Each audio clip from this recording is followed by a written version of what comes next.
Hey, you Stygian Dogs. It's March 27th, and this marks the release of issue number 9 of Conan the Barbarian from Titan Comics and Heroic Signatures. Titled The Age Unconquered Part 1, we see the return of artist Roberto De La Torre in this, the first issue of Jim Zub's third arc, an arc which will conclude the first year of the series' impressive relaunch. Lumbering through the streets of Shadazar, our ensorcelled Cimmerian, a weapon in service to Tulsa Doom, seeks the Pictish blade, leaving atrocity in his wake. In an ultimate act of defiance and sacrifice, a pact from the past, Conan turns the blade on himself, just as he'd done against the evil emanation in the Lake of Souls, and as Baerald the Spearslayer had done against the Black Stone in ages further undreamed of. In a blast of eldritch energy, we are left to wonder at the whereabouts of our hero. We'll do our usual flip-through and commentary, but first, let's take a look at the announced covers. Now, this one is cover A from Mike Deodato. Cover B is from Erik Gist. And now this one got me excited. It's cover C from Roberto De La Torre. It's a depiction of the Tower of the Elephants Yog Kosha. And lastly here, cover D from Chris Moreno. Now, how wonderful is this? An unannounced wraparound map of Volusia from Francesca Baerald. I'm excited for this one. I actually bought an extra copy for framing at some point in the future. Okay, with that out of the way, let's check out the issue. I think you're going to like it. And here we go. I'll flip through the book, present a few close-ups of panels. I'll try not to read too much verbatim, and I will outline the general plot and happenings. I want you to be curious, and I do want you to grab your own copy. Seriously, buy these comics. I want to give you a sense of how things look, and to hopefully convey my excitement and a few summary thoughts. But be warned, if you want a pure reading experience, and I know you do, I would caution you about spoilers. If inclined, feel free to skip ahead to the conclusion. On the inside cover, we see an advertisement for a whole whack of great books. The new The Savage Sword of Conan and Bound in Black Stone Volume 1. Check out my reviews. Plus the new Omnibus collections from Titan Books. Opposite that, credits for the teams at Heroic Signatures and Titan Comics. Turning the page, we open with the Numidian Chronicles. And of course, a summary of the aforementioned events at the end of the previous arc. And a map of Volusia, hinting that not only do we find ourselves in a different place, but also in a different time. The map, of course, by the hand of the talented Francesca Baerald.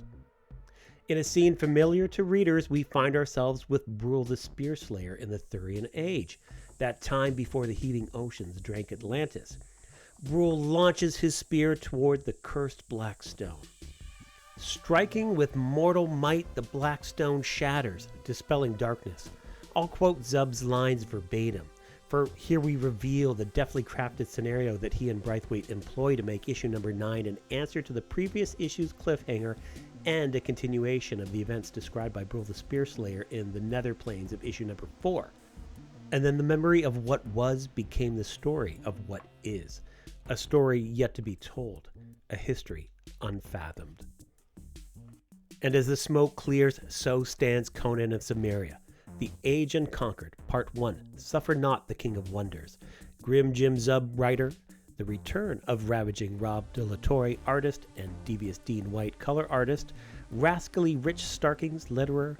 Calamitous Chris Butera, editor. Merciless Matt Murray, contributing editor. Sensing that Conan is not like those that had been bedeviled by the Black Stone, and against the urging of his companions, Baerald refrains from attacking. Conan has a brief moment of recognition and then, wounded and confused, collapses to the ground. He awakens to find that he is bound to a tree, to be questioned by Baerald. From where did he come, and why does he carry a weapon of his people? Conan answers truthfully, but to Baerald his answers seem as a riddle. Still bound, captors retired, a mountain lion stalks.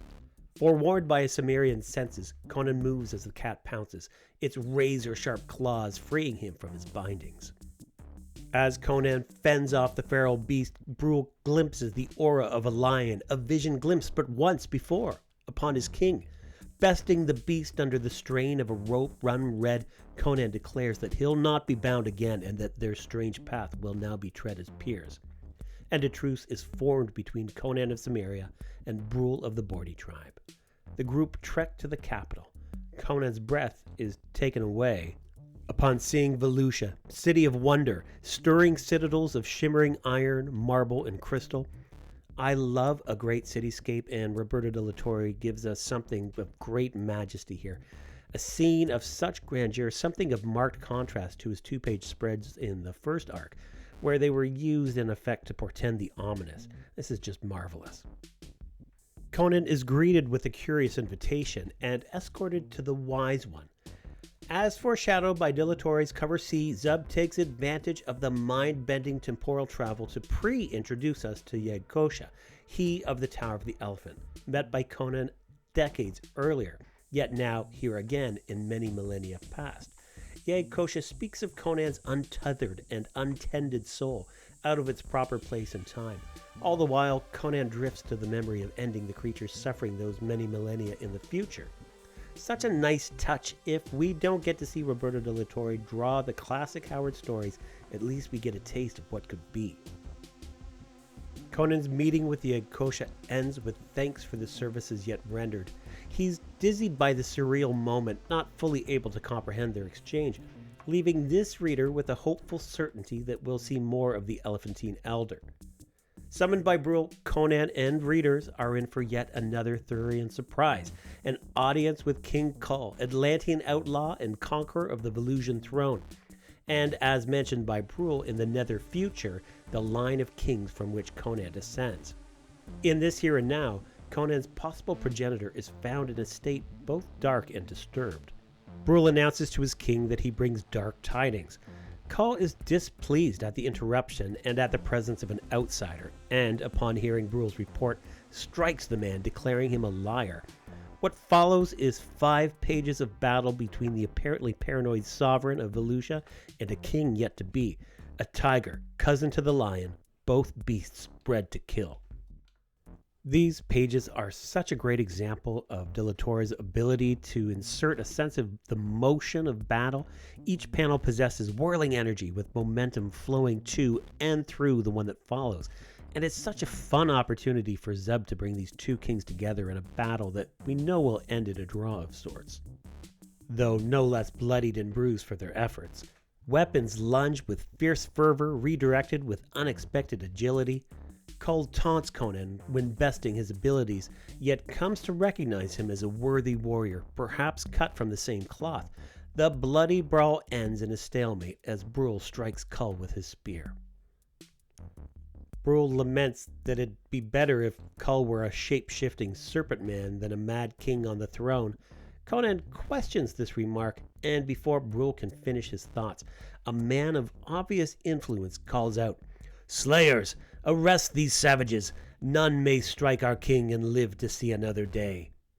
And the next issue, Forbidden Shores. And there we have it, issue number 9 in the return of Roberto De La Torre. An exhilarating journey. De La Torre's work maintains the high standard set by his previous efforts, showcasing that obligatory and thrilling 2-page spread of remarkable grandeur.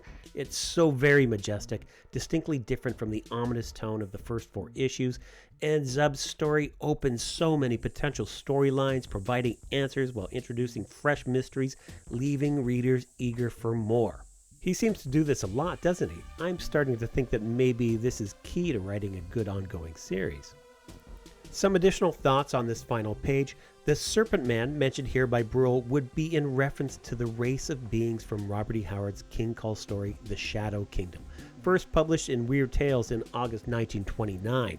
The Serpentine race also appears in the Kull the Conqueror comics, where Kull and Brule seek out the Temple of the Serpent Men with the assistance of the King's elite guard, the Red Slayers, and their leader Electo.